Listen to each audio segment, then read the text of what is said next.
যখন গণ অভ্যুত্থানের মাধ্যমে আমাদের এই নতুন সরকার গঠন করলেন, তার কতদিনের মধ্যে ওনারা এই ভোট দিয়ে দেওয়ার কথা বলছেন?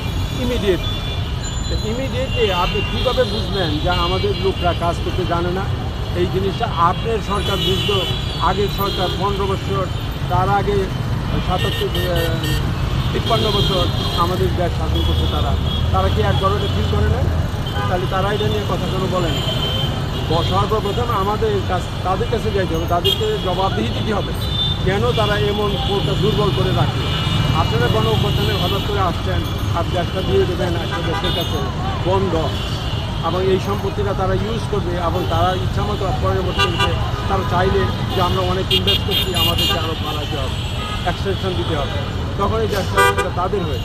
আর কোর্ট এমন একটা বিষয়, এমন একটা জায়গা, এটাকে আমরা বলি চোকিং পয়েন্ট।